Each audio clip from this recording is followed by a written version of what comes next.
আজ আমরা কথা বলবো এমন এক সত্তার, যিনি আমাদের অস্তিত্বের চেয়েও কাছে। আসুন হৃদয়ের সমস্ত আবেগ দিয়ে আজ উপলব্ধি করি কেন আমরা তাকে এত বেশি ভালোবাসি। ইয়া রাসূলুল্লাহ, যিনি সমগ্র সৃষ্টির রহমত, ছোটবেলায় তাকে কত না কষ্টের মধ্যে দিয়ে যেতে হয়েছে। জন্মের আগেই পিতৃহারা হন তিনি। খুব অল্প বয়সে হারিয়েছেন প্রিয় মা আমেনাকে। দাদা ও চাচার স্নেহের ছায়ায় বড় হলেও শৈশব ও কৈশোরে তিনি ছিলেন চরম নিঃসঙ্গ ও অসহায়।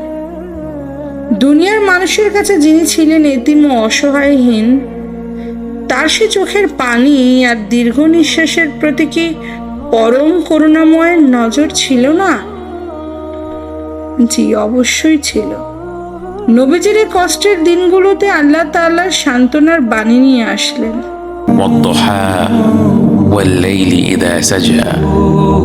উজ্জ্বল দিনের কসম এবং রাতের কসম যখন তা নিঝুম হয়ে যায়।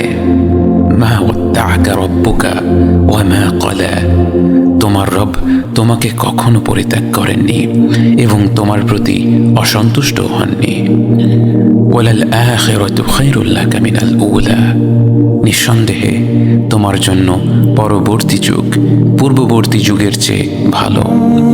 ওয়ালাসাউফা ইউতিকা রাব্বুকা ফাতারদা, আর শীঘ্রই তোমার রব তোমাকে এত দেবেন যে তুমি খুশি হয়ে যাবে। আলাম ইয়াজিদকা ইয়াতীমান ফাআওয়া, তিনি কি তোমাকে এতিম হিসেবে পাননি তারপর তোমাকে আশ্রয় দেননি?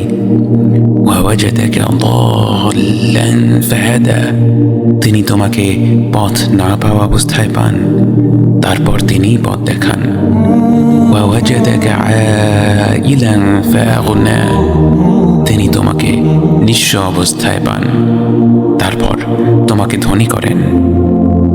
فأما اليتيم فلا تقهر وأما السائل فلا تنهر وأما بنعمة ربك فحدث, কাজেই এতিমের প্রতি কঠোর হয়ো না, সাহায্য প্রার্থনাকারীকে তিরস্কার করো না, আর নিজের রবের নিয়ামত প্রকাশ করো।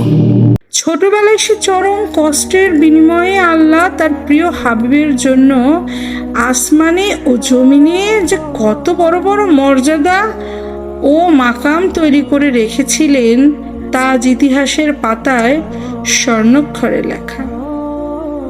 ইতিহাসের পাতা উল্টালে দেখা যায় ক্ষমতা, ধন সম্পদ কিংবা রাজত্ব লাভের জন্য মানুষ কত রক্তপাত করেছে, কিন্তু আমাদের প্রিয় নবী হযরত মুহাম্মদ সাল্লাল্লাহু আলাইহি ওয়াসাল্লাম যখন মক্কা বিজয় করলেন, সেদিন তার সামনে তার চিরশত্রুরা দাঁড়িয়েছিল ভয়ে কাঁপতে কাঁপতে। তিনি চাইলে সেদিন প্রতিশোধ নিতে পারতেন, কিন্তু তিনি কি বললেন? আজ তোমাদের বিরুদ্ধে কোনো অভিযোগ নেই।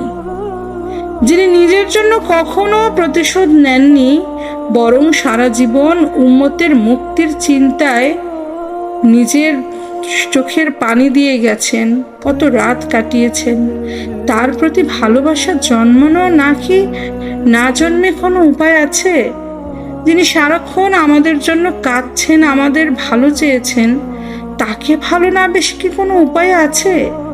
যিনি শিখিয়েছেন কিভাবে আমরা জাহান্নামের আগুন থেকে বাঁচব, তাকে ভালো না বেশি কি কোনো উপায় আছে? যিনি শিখিয়েছেন মানুষকে কিভাবে ভালোবাসতে হয়, কিভাবে কেউ তোমাকে কষ্ট দিলেও তাকে মাফ করে দিতে হয়, তাকে ভালো না বেশি কি আসলে কোনো উপায় আছে?